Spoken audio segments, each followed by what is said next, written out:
saat jin mencumbui semua istri sang nabi, dan kisah jimat Nabi Sulaiman. Para ulama tafsir berbeda-beda dalam menafsirkan Al-Quran Surat Sad ayat 34. Paling menonjol dan mengundang perbedaan adalah perihal kisah jimat Nabi Sulaiman.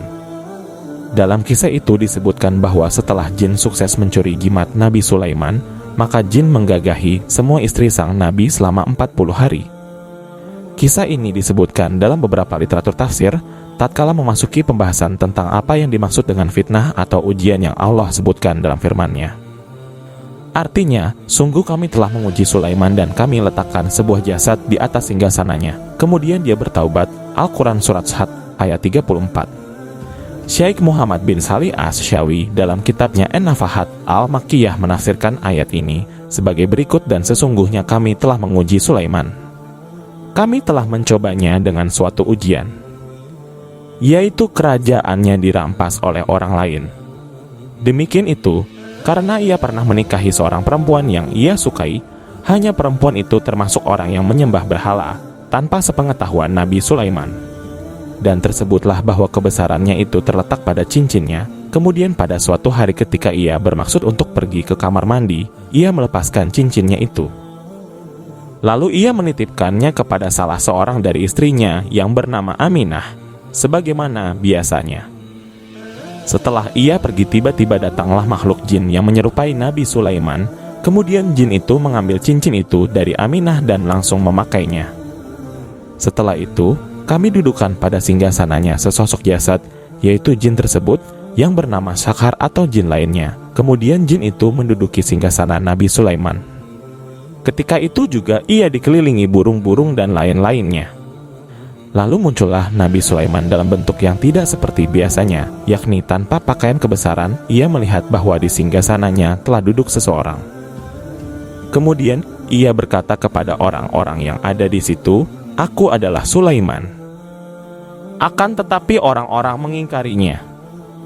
Kemudian ia kembali, yakni kembali dapat merebut kebesarannya setelah selang beberapa hari, yaitu setelah ia berhasil merebut cincin kebesarannya, lalu memakainya dan duduk di atas singgasananya kembali. Tafsir sejenis, redaksinya cukup panjang. Intinya, konon Nabi Sulaiman menikahi seorang wanita yang sangat beliau cintai, namanya Jaradah. Hanya saja ia menyembah berhala di rumah Nabi Sulaiman tanpa sepengetahuan beliau. Dikisahkan bahwa kekuatan Nabi Sulaiman, baik yang berkenaan dengan kerajaan maupun kenabian beliau, terletak pada cincin yang ia pakai. Pada suatu hari ketika hendak memasuki kamar kecil, beliau menitipkan cincinnya kepada salah seorang istrinya, Aminah. Sebelum beliau menyelesaikan hajatnya, datanglah setan yang menyamar dalam bentuk Nabi Sulaiman dan mengambil cincin tersebut lalu menduduki singgasana Nabi Sulaiman. Akibatnya, Nabi Sulaiman kehilangan kekuatannya dan berubah bentuk, kemudian terusir dari kerajaannya. At-Tabari menyebutkan bahwa nama setan atau jin tersebut adalah Sakhar. Demikianlah menurut Ibnu Abbas dan Qatadah. Menurut pendapat lain, nama setan itu adalah Asif, kata Mujahid. Menurut pendapat yang lainnya lagi adalah Asruwa, yang juga kata Mujahid. Sedangkan menurut As-Sadi, nama setan itu adalah Habyak. Si iblis berkuasa dan menggagahi para istri Nabi Sulaiman sampai pada masa haid mereka. Hingga akhirnya Nabi Sulaiman menemukan cincinnya kembali dalam perut seekor ikan yang dia dapatkan dari seorang nelayan. Terkait kisah di atas, para pakar tafsir klasik dan kontemporer memvonis batilnya kisah tersebut seraya menyebutkan, kisah ini tidak lebih hanyalah Israiliyat, yaitu dongeng-dongeng yang dinukil dari Bani Israel yang batil. Namun terkait tafsir pada surat Sad ayat 34, yang artinya, sungguh kami telah menguji Sulaiman dan kami letakkan sebuah jasad di atas singgasananya. Dari Abu Hurairah, Rasulullah bersabda, pada suatu hari Nabi Sulaiman berkata, "Malam ini aku akan berhubungan badan dengan 90 istriku. Masing-masing pasti akan melahirkan lelaki penunggang kuda yang kelak berjihad di jalan Allah Azza wa Jalla." Malaikat berkata padanya, "Katakan insya Allah." Tetapi Nabi Sulaiman tidak mengucapkan insya Allah.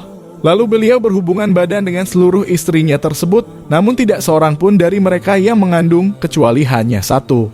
Itu pun tatkala bersalin melahirkan bayi hanya setengah badan, hadis riwayat Bukhari dan Muslim. Demi Allah, andaikan Nabi Sulaiman mengucapkan insya Allah, niscaya akan lahir 90 anak laki-laki. Seluruhnya menjadi penunggang kuda yang berjihad di jalan Allah, sumber pada hadis riwayat Bukhari. Bab 11 pada halaman 524 nomor hadis 6639 dan Muslim bab 3. Halaman 1276 nomor hadis 1654. Tafsir Al-Muyassar yakni Kementerian Agama Saudi Arabia surat Sa'ad ayat 34 hingga 36, dan sungguh kami telah menguji Sulaiman dan kami meletakkan separuh tubuh anaknya di atas singgasananya. Anak ini lahir setelah Sulaiman bersumpah akan menggilir istri-istrinya, sehingga masing-masing dari mereka akan melahirkan seorang penunggang kuda yang handal yang berjihad di jalan Allah. Namun ia tidak mengucapkan insya Allah. Lalu Sulaiman melakukan sumpahnya, tetapi tidak seorang pun dari mereka yang mengandung kecuali seorang istri yang akhirnya melahirkan separuh jasad bayi. Kemudian Sulaiman kembali kepada Tuhannya dan bertaubat. Dia berkata, "Wahai Tuhanku, ampunilah dosaku, dan berikanlah kepadaku kerajaan yang besar yang tidak akan dimiliki oleh seorang pun sesudahku.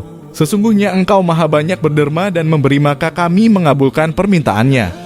Kami menundukkan angin untuknya sehingga ia berhembus sesuai dengan keinginannya. Ia taat kepada Sulaiman sekalipun ia keras lagi kuat." Sebagian ulama berpendapat kisah yang menyebutkan bahwa kesaktian Nabi Sulaiman bersumber dari cincin yang ia pakai. Rasa-rasanya tidak bisa dipertanggungjawabkan baik dari sisi sanad maupun alur ceritanya, sehingga otomatis tidak bisa dijadikan dalih untuk melegalisasi praktik pemakaian jimat. Kesimpulannya, tidak semua kisah tentang Nabi berasal dari sumber yang valid.